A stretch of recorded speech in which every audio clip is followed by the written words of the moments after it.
Boa tarde. Estão me ouvindo Boa tarde, aí? professor. Tudo bem? Boa tarde, professor.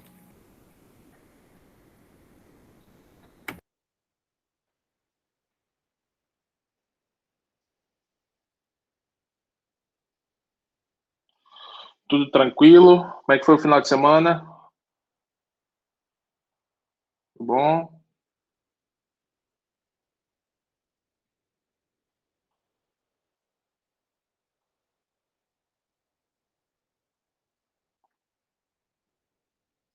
Antes da gente começar,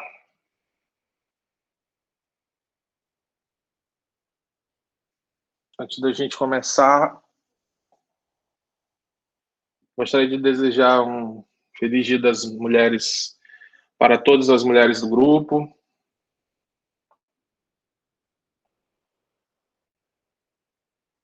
O dia de vocês não é só um dia, né? É o ano inteiro que seria de nós homens sem as mulheres. Pois bem, meus caros, vamos, o pessoal está entrando aqui. Desculpem aí a demora do negócio que eu mandei pro líder, mas acho que ele está com algum problema de conexão. Aí eu coloquei no, no Classroom e aí deu certo. Beleza? Então vamos começar. Era, né? O pessoal está entrando aqui ainda. Agora começa de verdade, né? Nossa jornada, nossa caminhada para falar de processo, para falar de teoria geral do processo, né? E não poderíamos começar sem falar um pouco dessa evolução do direito processual. Você pode, até de início, e é comum, né? Eu também fazia isso quando eu era aluno, de falar, pô, lá e vem com evolução histórica de novo e tal, isso é chato demais. É, na verdade aqui, meus caros, essa parte de evolução histórica, especialmente, né, a gente não foca muito, não é a minha intenção focar na questão de evolução histórica. É óbvio que eu vou comentar, né, sobre as fases do direito processual, que é importantíssimo que a gente fale um pouco sobre isso, tá? Mas, quando eu falo de evolução processual, ou evolução do direito processual, isso tem muito a ver com o sistema processual brasileiro da atualidade, tá? Então, como que o processo é enxergado e como que ele se desenvolve, ok? Então, fiquem tranquilos que a gente não vai passar aqui muito tempo falando de evolução histórica, porque eu sei que isso é muito chato, tá? Deixa só um momento. Deixa eu ligar aqui.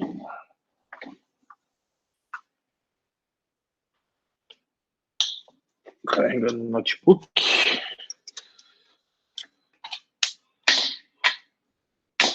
O pessoal tá entrando ainda.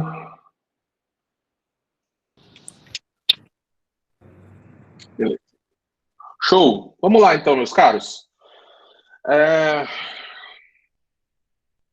Para falar de evolução processual, né, a doutrina ela sistematiza essa evolução em vetores, tá?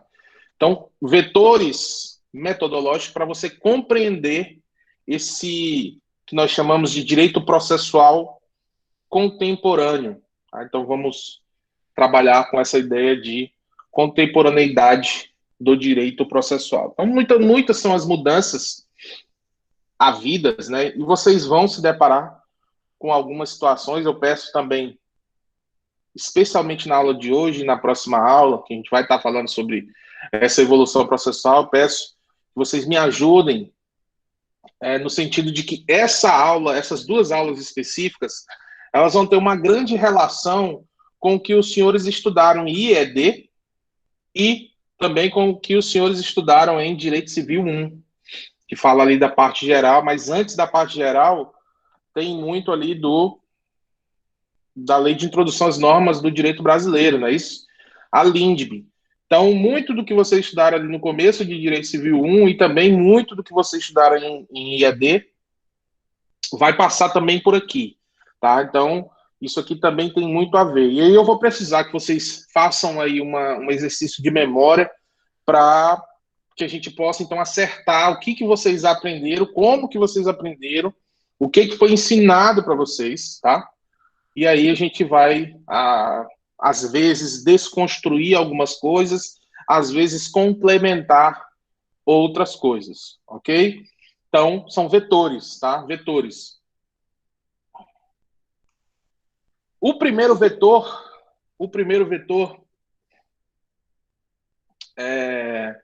diz respeito a transformações que envolvem o processo e a teoria geral do direito. Processo e a teoria geral do direito. Nós temos pelo menos 6 grandes transformações na teoria geral do direito. E aí essas transformações, tudo para tentar deixar mais simples possível, tá? Tudo para tentar deixar mais simples possível. Essas 6 transformações, elas vão ser divididas em 2 grupos. O primeiro grupo são mudanças na hermenêutica jurídica. Por que eu falei que ia ter muita correlação com IAD e LINDB, né? Que vocês estudaram lá em Direito Civil. Justamente porque hermenêutica jurídica e teoria das fontes do direito, vocês estudam isso lá em IAD e também em LINDB. A LINDB, na verdade, né, quando você vai estudar LINDB e você estuda IAD ao mesmo tempo, você vê meio que uma complementa a outra, tá? E aqui não foge disso. A gente vai falar um pouco sobre hermenêutica jurídica. Vocês sabem o que é hermenêutica, né? Vocês sabem o que é hermenêutica, né?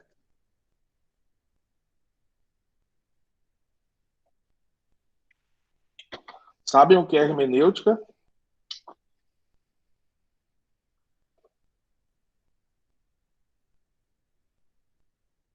Ou não?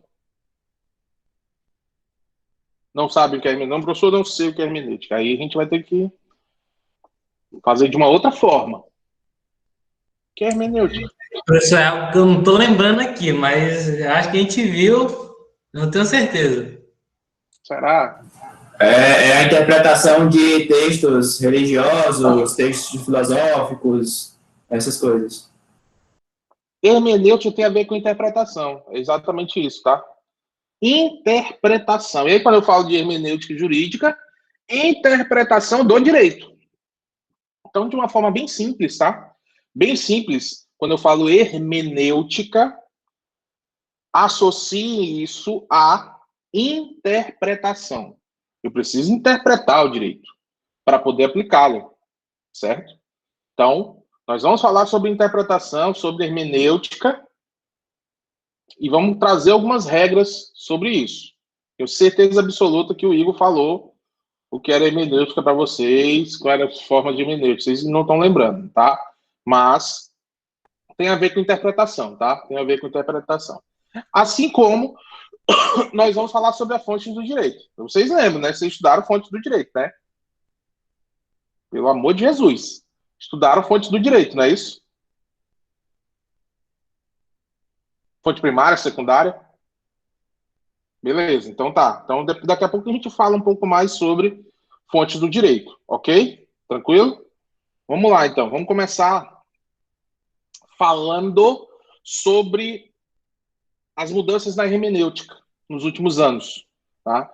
A primeira mudança na hermenêutica é a distinção entre texto normativo e norma jurídica. Texto normativo e norma jurídica. Muito simples, meus caros. Muito simples.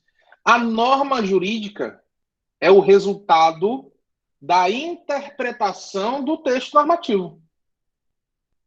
A norma jurídica é o resultado da interpretação do texto normativo. Simples assim. Então eu tenho o texto.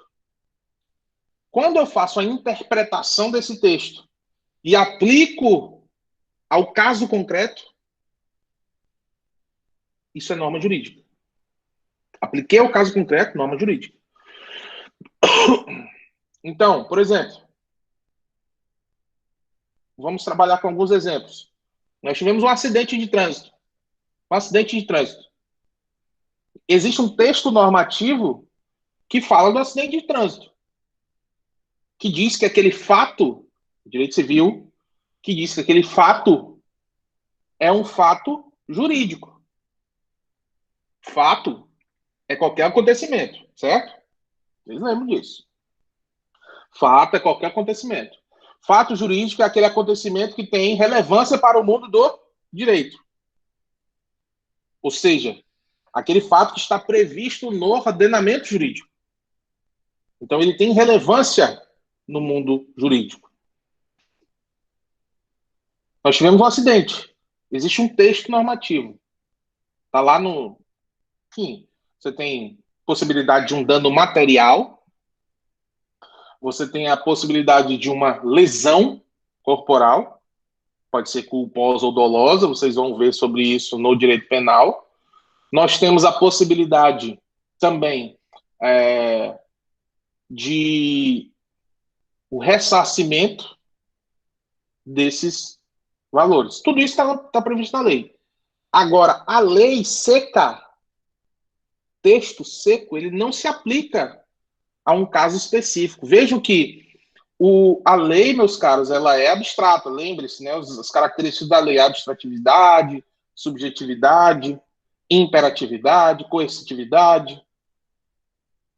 Quando eu falo que a lei é abstrata, significa que ela surge no mundo jurídico justamente para tentar servir, vamos falar assim de forma mais simples, servir para o maior número de situações possíveis. Então, quando eu pego um texto que diz que se houver uma batida, dependendo da situação, tem que ser reparado. Então, nós temos o texto normativo. Bater na traseira de um carro é errado. Todo mundo sabe disso. Quem bate atrás, tem o ditado, né? Quem bate atrás está errado. Isso que diz é o texto normativo. Agora, você pode pegar um contexto. Por exemplo, o cara que estava na frente deu uma ré e bateu no carro de trás. Logo, não se aplica as penalidades para o carro que estava atrás, e sim para o carro que estava na frente. Isso é hermenêutica. Isso é interpretar. E a partir disso você produz a norma jurídica. A norma jurídica, como diz o texto aqui, é o sentido que se atribui ao texto. É o produto da interpretação do texto. Então, norma jurídica não se confunde com o texto, tá? O texto é apenas uma base para você construir a norma. Bonito, né? Bonito. O texto é a base para você construir a norma. E dou um exemplo, né? O texto é a base para você construir princípios. A gente vai falar muito de princípios ainda, tá? Muito. Então, a gente começa assim.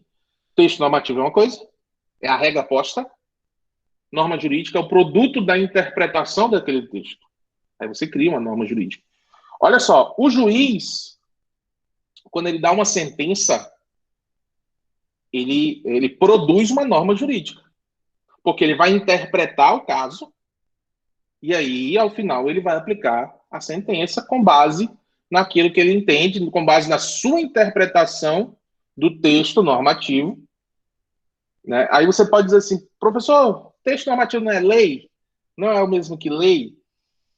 E esse é um ponto que a gente precisa deixar um pouco para trás. Porque texto normativo é tudo aquilo que tem caráter normativo. Ou seja, é coercitivo, é obrigatório. Nós sabemos bem, vocês sabem bem, que hoje não apenas as leis têm essa característica de coercitividade, de obrigatoriedade. Não é só a lei. Né? Nós temos a própria jurisprudência, ela tem esse caráter coercitivo, tá? A depender do tipo de jurisprudência, né? Se ela for um precedente judicial. Nós temos as súmulas vinculantes, nós temos as súmulas comuns, nós temos princípios, que às vezes não estão expressamente no texto. Tá? Então, por isso, texto normativo, né, produto do ordenamento jurídico, não só lei, não é só lei que a gente trabalha aqui. Tá?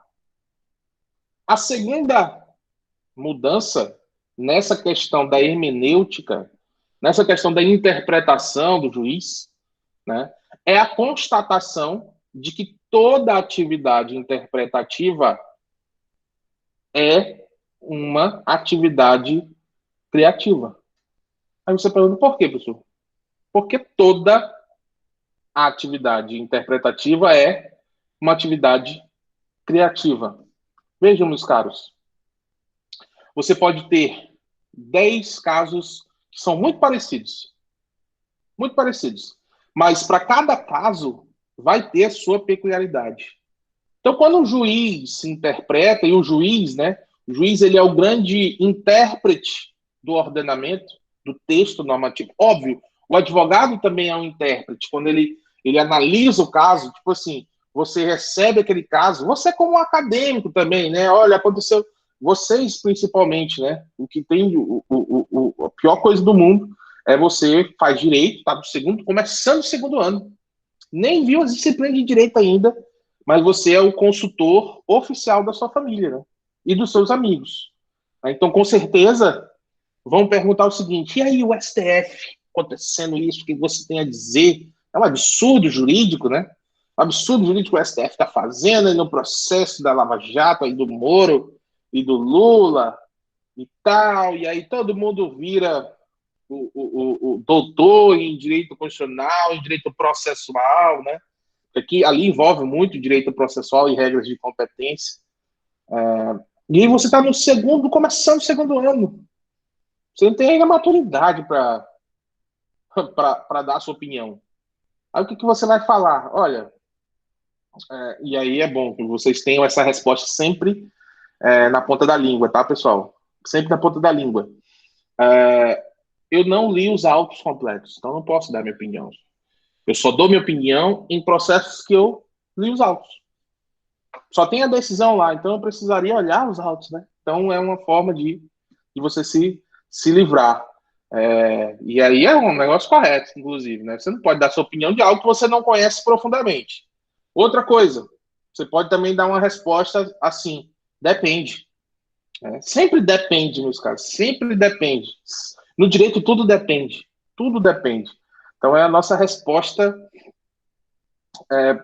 principal para as coisas. Depende da situação, depende do caso concreto, depende. Então, eu respondo dessa forma. Eu vejo muitos alunos, né, dos primeiros anos, dando opiniões jurídicas e tal. É aquele famoso jurista das redes sociais. Não sejam juristas das redes sociais. Não sejam. Deixa o pessoal perder tempo falando lá. Não sejam juristas das redes sociais. Quando você for dar uma opinião, dê a opinião de forma embasada. Não é simplesmente fora Lula ou fora Bolsonaro. Né? Dê a opinião embasada. Então, se não é para ser embasado, te preserva. Não faz isso, tá?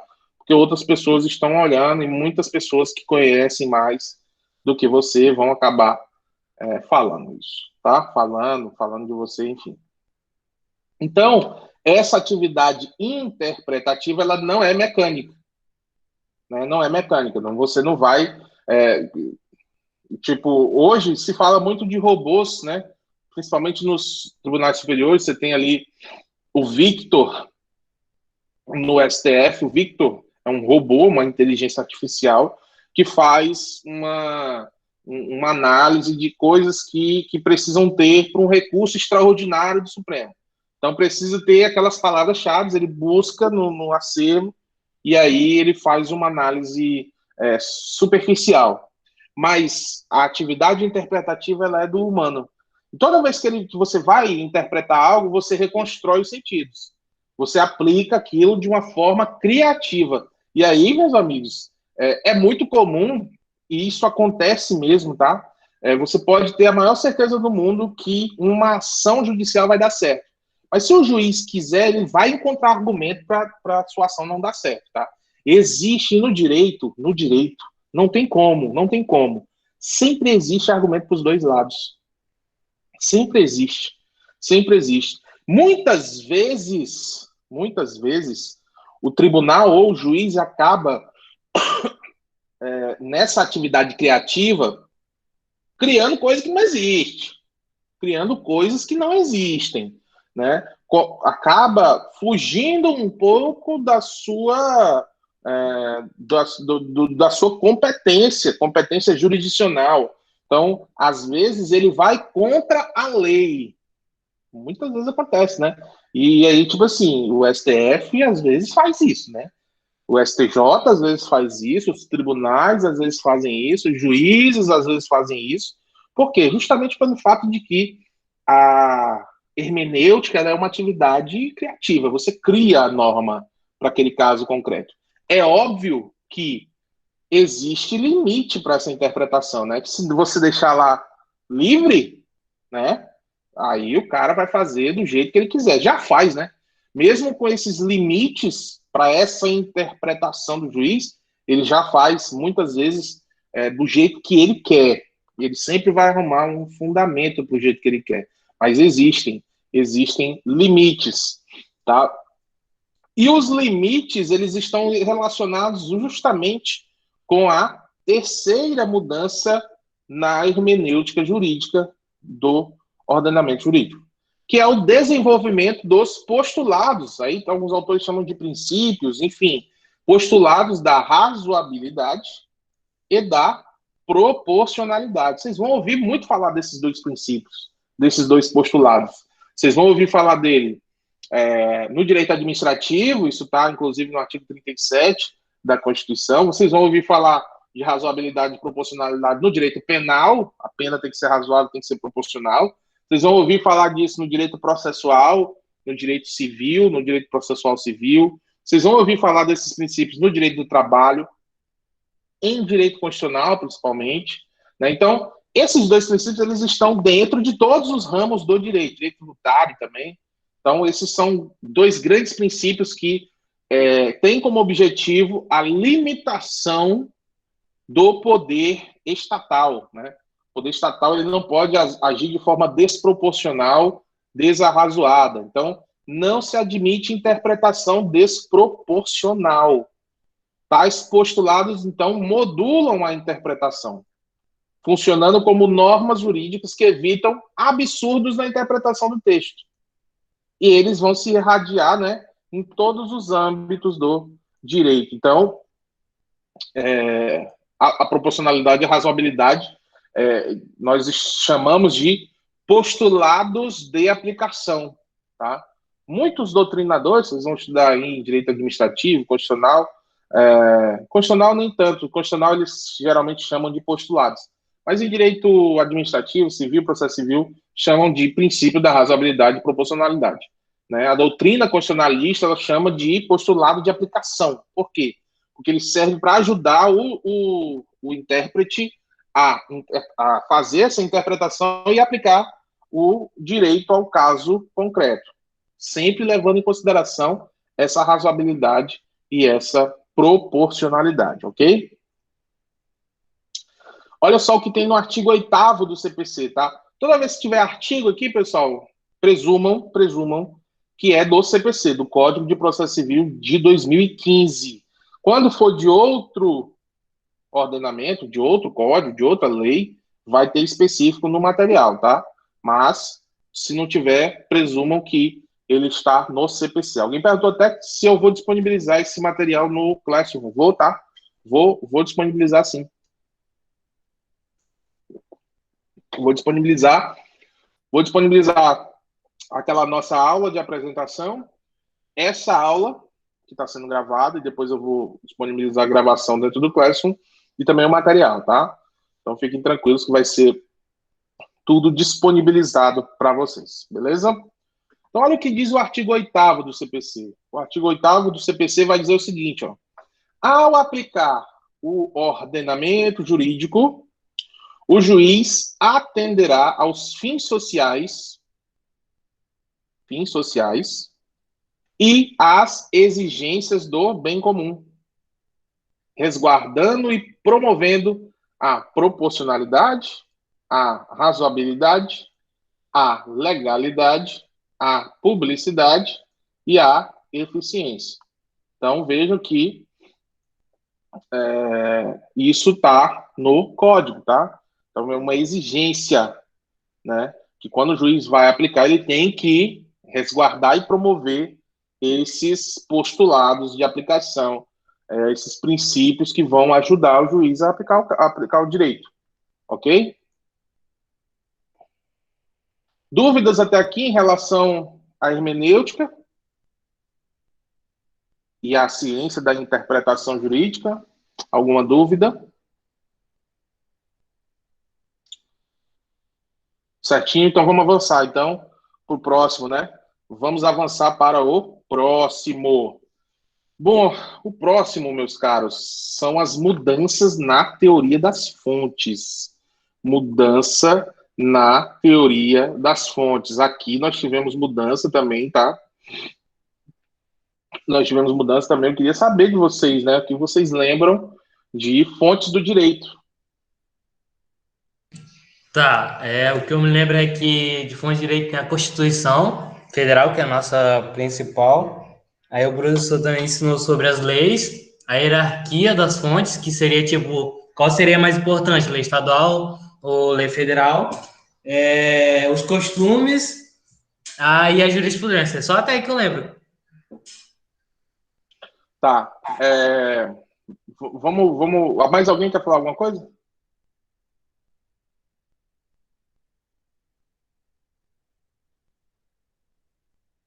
Não? Vamos começar sobre teoria das fontes, falando sobre princípios, tá? Eu não sei como vocês aprenderam. Não sei como foi. Mas, em regra, você tem lá... quando você tem uma lacuna, não é isso? Analítico. Resolve com costumes, princípios gerais do direito e equidade, não é isso? Certo? Segundo ponto. Existe uma diferença entre princípio e regra. Né? Existe uma diferença.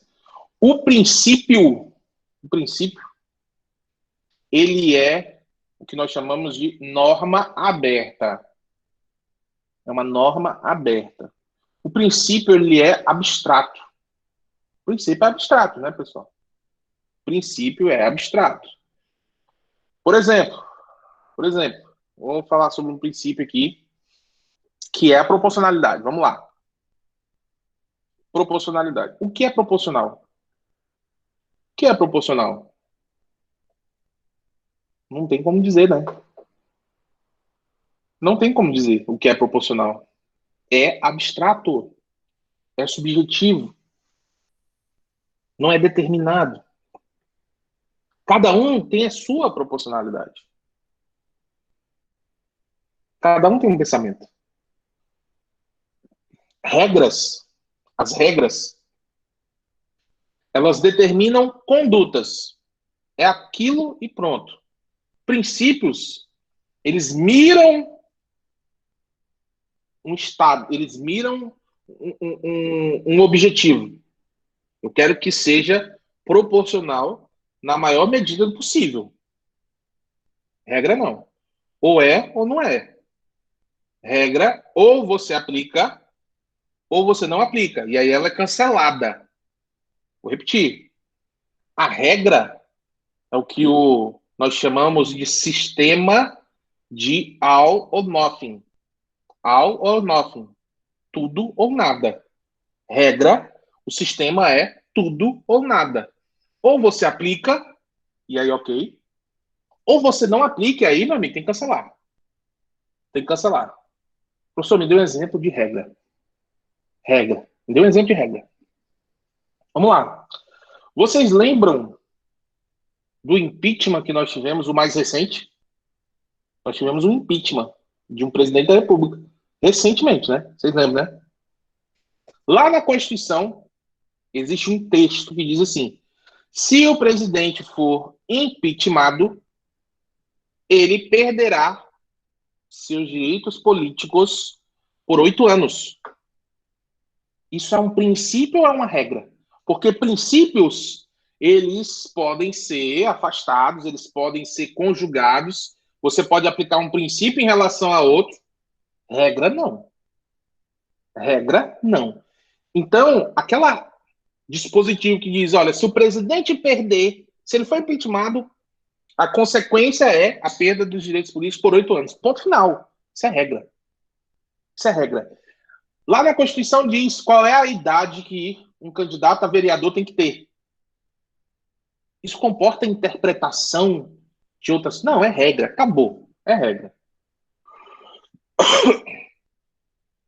Aí veio o Congresso, né?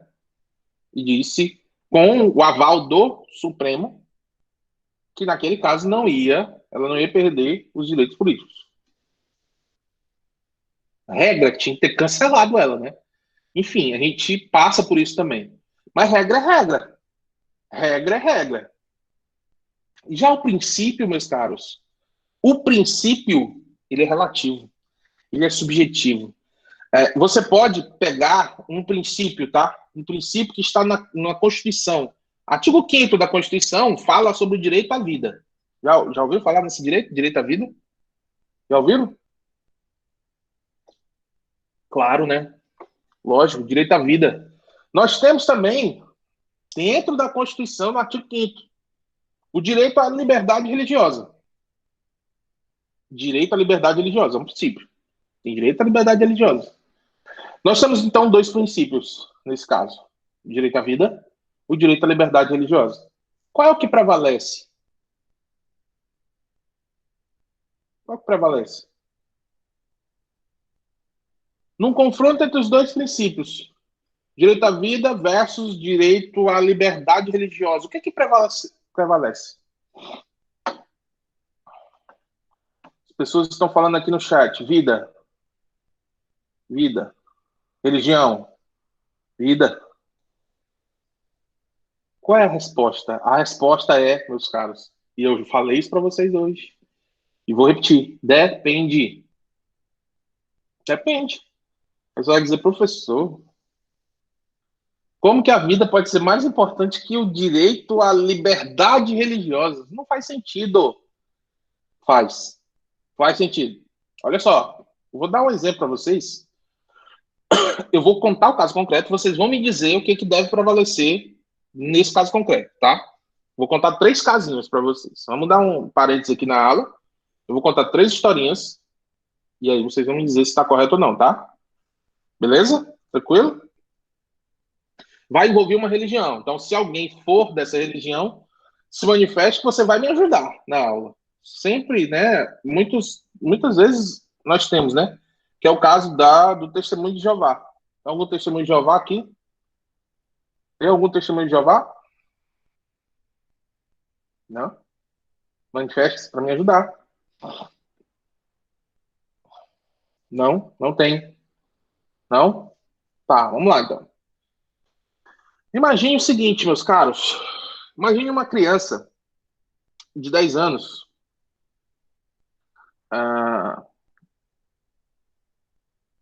Não, vamos começar com outro exemplo. Eu vou dar a criança para depois. Imagine aqui, deixa eu ver aqui no chat, o Emerson. O Emerson. Quantos anos você tem, Emerson? Quantos anos você tem, Emerson? 18. O Emerson tem 18 anos. Vamos lá, então. Imagine, então, situação hipotética, tá, Emerson? É um exemplo acadêmico, não leve a mal. Imagine que o Emerson, 18 anos, ele é testemunho de Jeová, e aí sofre um acidente. vai pro hospital, e aí ele fica inconsciente. Inconsciente. Mas ele precisa fazer uma transfusão de sangue. Transfusão de sangue. Para poder sobreviver. Para poder sobreviver, ele precisa fazer a transfusão de sangue. O Emerson tem... as pessoas que são testemunhas de Jeová, meus caros, elas andam com uma carteirinha, tá? Um documento, enfim. Não sei como é, mas é um documento. Não sei se é carteirinha, se é um papel, enfim. Já me falaram muitas vezes, né? Quando eu utilizo esse exemplo em sala de aula, eles já me falaram muitas vezes que tem esse documento. Mas o Emerson tá inconsciente. Aí chega os pais do Emerson, mãe e pai, e dizem, olha, meu filho, ele é testemunha de Jeová. Né? Tá aqui a documentação, tá aqui na carteira dele, né? O documento. Aí o médico, ele se vê numa situação, uma sinuca de bico. Sinuca de bico. De um lado, direito à vida, do outro, liberdade religiosa. O que deve prevalecer nesse caso? O que vocês acham que deve prevalecer? Nesse caso específico. O que vocês acham que deve? Se fosse você no lugar do médico, o que vocês fariam? Professor, se a função, vamos colocar assim, né? A função dos médicos é salvar a vida, eu acho que ele teria que salvar a vida, né? Só que também a gente também é justamente esse que é o complicado, porque tem os dois viés. Porque como a família também é responsável pelo Emerson, né, que é o do caso hoje, se eles decidirem que não vai fazer transfusão, ele infelizmente não vai poder fazer nada. Então, é por isso que se torna complicado. Mas eu, no lugar do médico, eu acredito que eu salvaria a vida. Sendo que é a função dele, vamos colocar assim, né? Perfeito. Situação é complicada mesmo, Anderson. Fala. Também tem aquela situação daquelas pessoas que optam para ter a não ressuscitação. Aí o médico tem que respeitar a decisão dele, não pode ir contra isso. Sim. Aí, meio que, devido a ele seguir essa religião, talvez tenha que seguir também a decisão do paciente. Perfeito. Sebastião falou que a família assim não tem responsabilidade, isso aí. É isso aí. Nayane, olha, eu queria que chegasse a esse ponto. Era o ponto que eu queria. Nayane falou assim, ó, nesse caso, a religião, vontade do paciente. Aí, olha só, eu vou usar o outro exemplo. Outro. É o seguinte. O Emerson chegou no hospital. Sofreu um acidente. Tem que fazer transfusão. O Emerson está consciente. E aí ele mostra a carteira e diz, olha, sou testemunho de Jeová e eu não quero fazer transfusão. Para eles enfim, cada um com a sua religião, a gente tem que respeitar, meus caros. Né? A gente tem que respeitar. Só que aí a situação muda. E é isso que o STJ já decidiu, tá? Superior Tribunal de Justiça já decidiu esse caso. A Nayane falou assim, vontade do paciente. Só que, veja bem, eu posso ter colocado uma declaração, imagine o Emerson aí, 18 anos, fez uma declaração, não quero transfusão de sangue. Tem a carteirinha, não é para fazer transfusão de sangue. Os pais e mãe, o pai e a mãe dele falam, não é para fazer transfusão de sangue. Só que ele expressou a vontade dele. Porque, meu amigo, uma coisa é você fazer e pensar que não fará a transfusão de sangue. Mas aí você imagina o Emerson, 18 anos, virgem,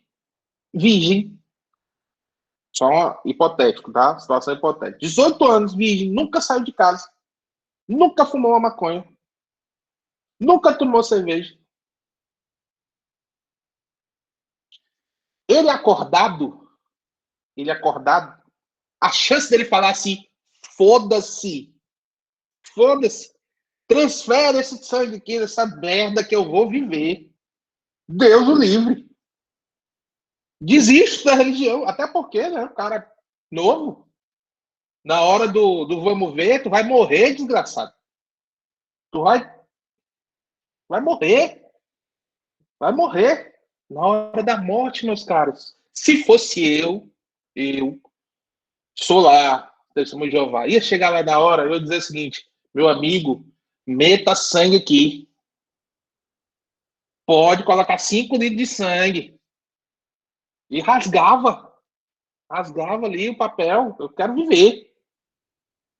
Quero viver, que eu não sei como é lá do outro lado. Vai que é tudo escuro.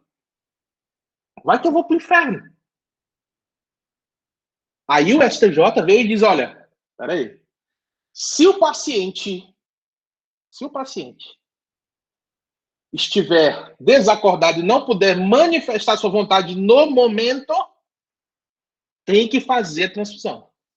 É obrigação do médico fazer, não importa a choradeira da família, obrigação do médico é fazer a transfusão. Neste caso específico, num conflito entre direito à vida e direito à liberdade religiosa, vai prevalecer a vida. Professor, Sim.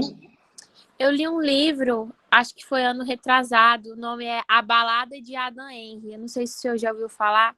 Já. Mas, aí eu li esse livro. Aí lá quem decide é a juíza, né? Porque ainda tem um certo tempo que o menino pode esperar pela transfusão de sangue. Aqui no Brasil é assim também, tipo, iria ser julgado. Não, olha só como o nosso sistema ele é um sistema evoluído. Ele é um sistema evoluído. O STJ ele já julgou isso, ele já colocou, ele já fez uma decisão. Essa decisão ela é vinculante, tá? Que nós chamamos de recurso repetitivo. Então, toda vez que acontecer uma situação como essa, o STJ já disse como é que tem que ser feito.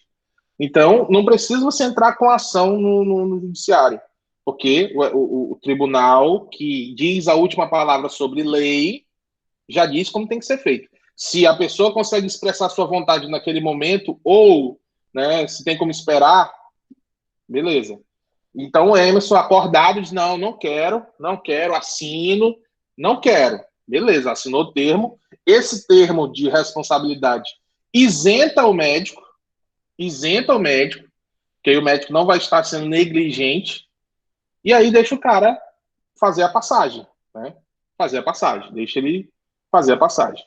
Agora, se ele próprio não pode assinar, se ele não consegue expressar sua vontade, aí transfusão de sangue prevalece a vida, ok?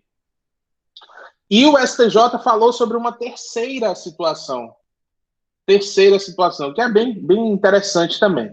A terceira situação é sobre o menor, o incapaz. E aí, quando o STJ fala o incapaz, ele não está falando se é relativamente ou absolutamente. Então, significa que abaixo de 18 não tem conversa, né? Não tem conversa. Abaixo de 18 é incapaz. Não sei se é relativamente ou absolutamente. Mas imagine aí porque alguém tem 17 anos aqui? 17? Ainda, né? Alguém tem 17 nessa sala? Ano passado é mais fácil, né? Mas às vezes tem. Às vezes tem pessoas com 17 ainda. Ou não? Ninguém com 17? Quem é o mais novo dessa sala? É o Emerson? Quantos anos você tem, Pedro?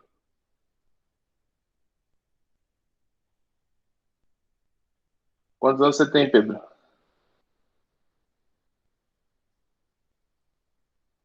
Tá, então vamos imaginar no passado, Pedro 17. Pedro, um cara totalmente fiel aos princípios da religião. Eu sou testemunho de Jeová. Pedrinho, anda só de terno, tranquilo, cara 100% devoto à doutrina religiosa. Sofre um acidente, chega no hospital, ele educadamente informa ao médico que não quer fazer transfusão. A família vem e informa ao médico também que não é para fazer transfusão. Mas o STJ diz que neste caso específico, ele não vai poder abrir mão da transfusão e o médico tem que obrigatoriamente fazer a transfusão. Interessante, né? Você vai dizer, por que, professor? Por quê? Porque o STJ, de forma acertada, entende que o adolescente, e é muito interessante, depois eu mando julgado para vocês, o adolescente, ele muda de opinião todo dia. Num dia ele é um roqueiro satanista. No outro dia ele é um homem da igreja, homem de família, né? Como diria certo cantor sertanejo, um homem de família. No dia seguinte, ele é um maconheiro. No outro dia, ele é um cara que resolve fazer faculdade. Então, o adolescente, como ele não tem, está na lei, tá no direito, o adolescente, o incapaz, ele não tem discernimento completamente desenvolvido. É por isso que o menor não pode. Mesmo se ele tiver 17 anos. Ok?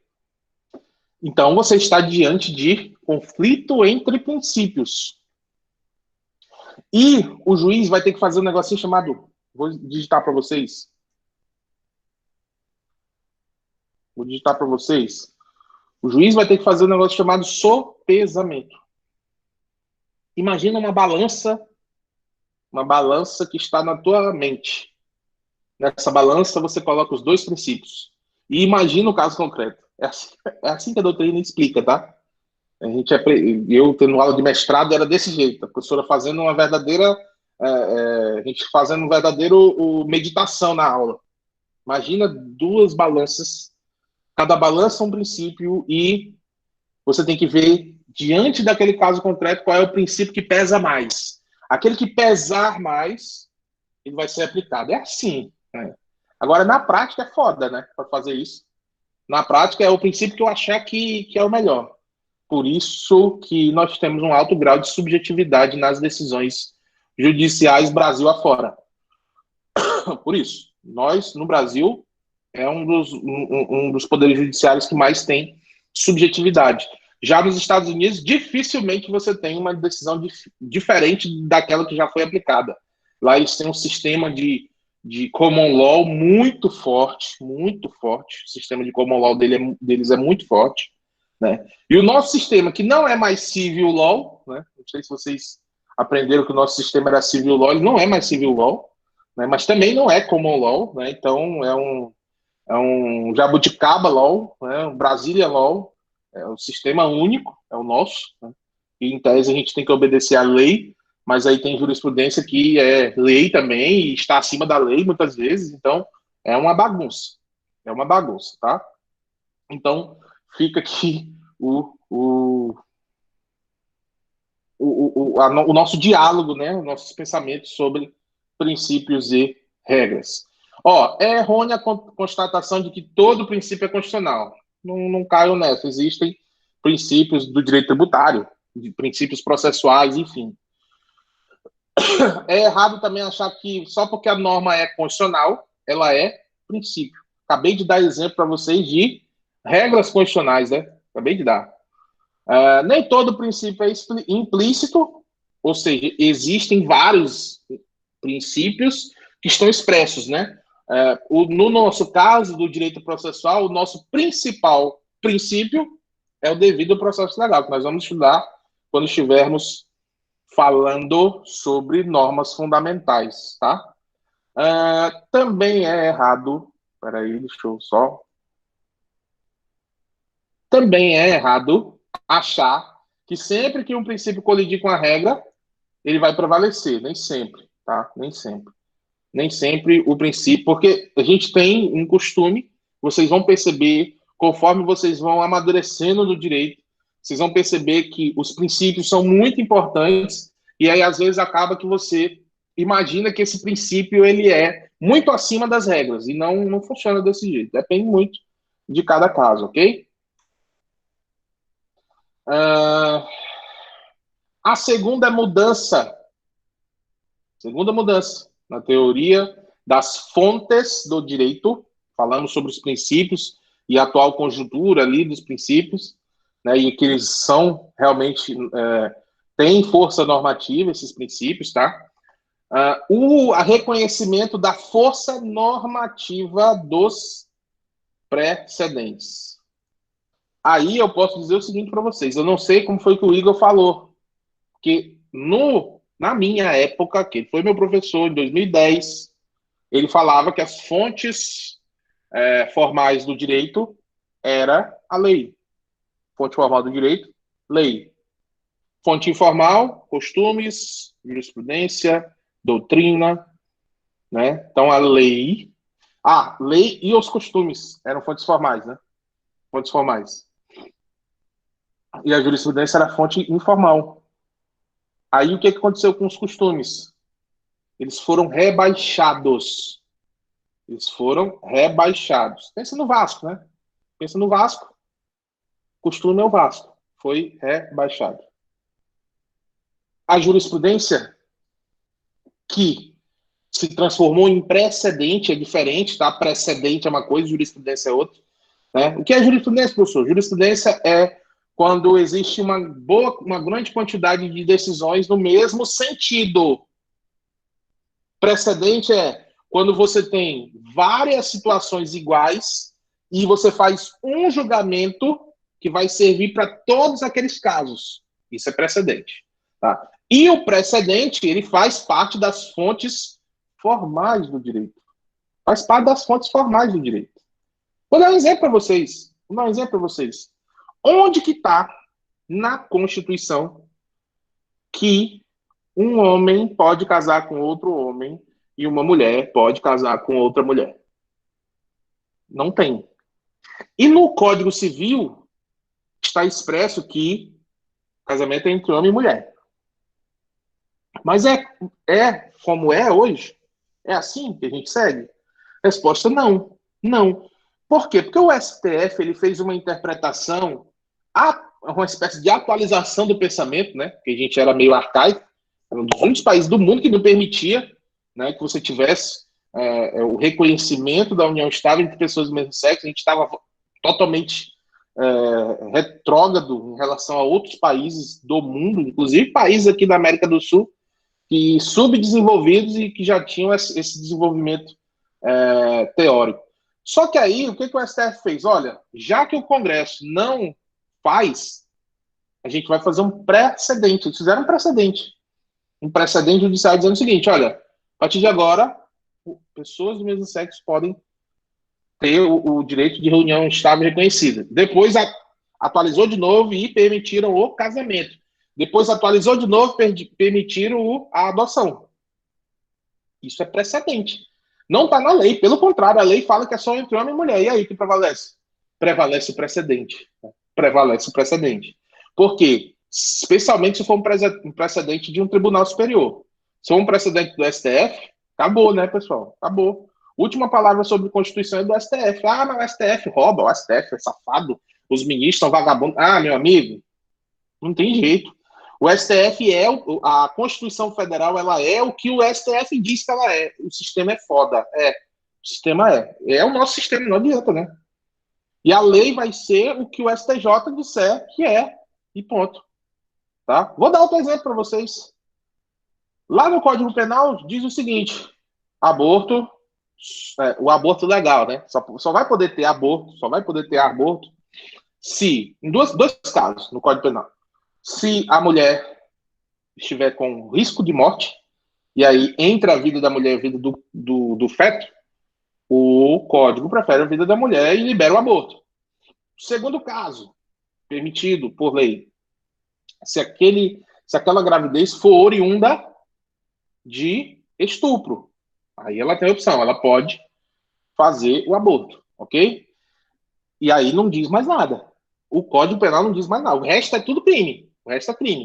Vem o STF e diz: espera aí, nós temos que interpretar a norma com base em um princípio lá da Constituição, que é o princípio da dignidade da pessoa humana. E aí, naquele caso específico, o STF permitiu o aborto do feto anencefálico, o anencéfalo. que é esse feto anencéfalo? Ele é aquele feto que não tem cérebro. Então, ele não vai sobreviver.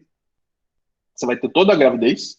E quando ele sair do seu corpo, ele morre 10 segundos depois.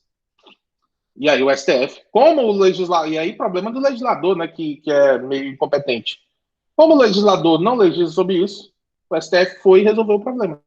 Então, a partir de agora, é permitido o aborto do feto anencéfalo. Precedente judicial, força normativa, meu amigo. Vale o que o STF diz. Onde que está na lei? Não sei. Eles usaram um princípio. O princípio da dignidade da pessoa humana. Sacaram como é que é a ideia? Como o princípio está lá, só, nesse caso vai prevalecer o princípio. Certo? A questão do aborto ela é um pouco mais ainda complexa, porque o STF está para decidir uma outra situação de aborto, né? Que já tem uma decisão do ministro Barroso, que é o chamado aborto de até 3 meses. Aborto de até 3 meses, em que o Barroso permitiu o aborto incondicional até 3 meses, e o STF deve se manifestar sobre isso. Deve se manifestar sobre isso. Né? Os países do mundo aí também estão liberaram aborto, né? Até 3 meses, que não tem o córtex cerebral totalmente formado, e os caras estão liberando aborto. E vai valer, e o Código Penal proíbe, né? Então é um negócio diferente. Então é fonte formal, tá? É fonte formal. Não lembro. Puxem na memória o que foi que o Igor falou sobre isso. Sobre jurisprudência ser ou não fonte formal. Tá? Porque a gente tinha uma rixa, né? Depois que a gente fez o mestrado, aí ele se entregou aí, disse que concordavam que era fonte formal, mas antes não. Súmula vinculante, também fonte formal, é uma espécie de precedente, né? Um enunciado normativo. Certo? Beleza? Tranquilo? Terceira mudança. Dúvidas? Dúvidas até aqui ou não? Se tiver dúvida, fala, hein, pessoal? Não deixe passar, não. Vamos lá, então. Vamos lá. Terceira mudança.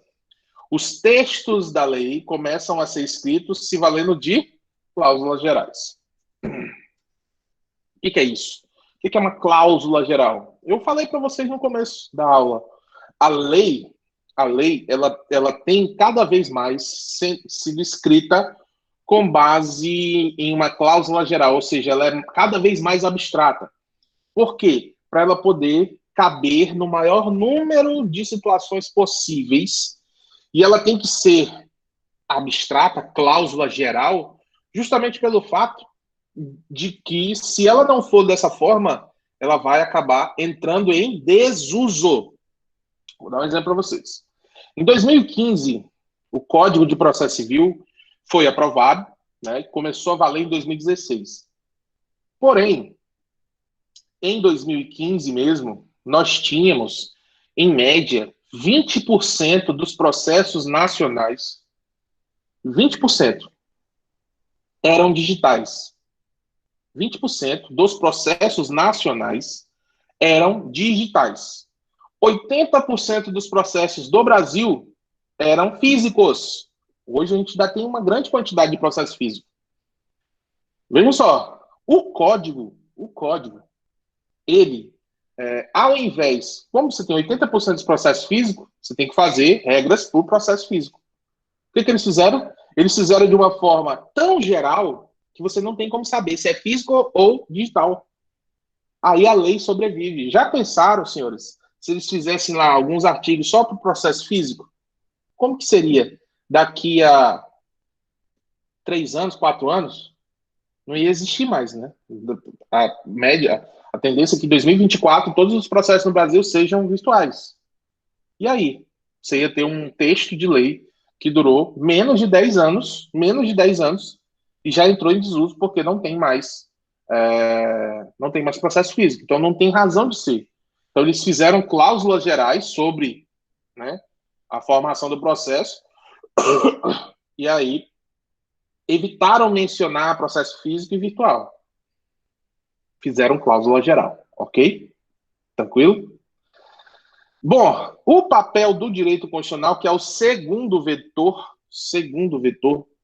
nós vamos deixar para a próxima aula, tá? Próxima aula. Por quê? Por que eu vou deixar para a próxima aula? Porque esse vetor já vai pegar mais 1h30 de discussão. O papel do direito constitucional, a gente vai ter que entrar um pouco no direito constitucional, né? Falar um pouco sobre neoconstitucionalismo, sobre, enfim, essas situações de evolução do direito, né? Então, para não perdermos o time, né? O raciocínio, quebra o raciocínio no meio, não vale a pena.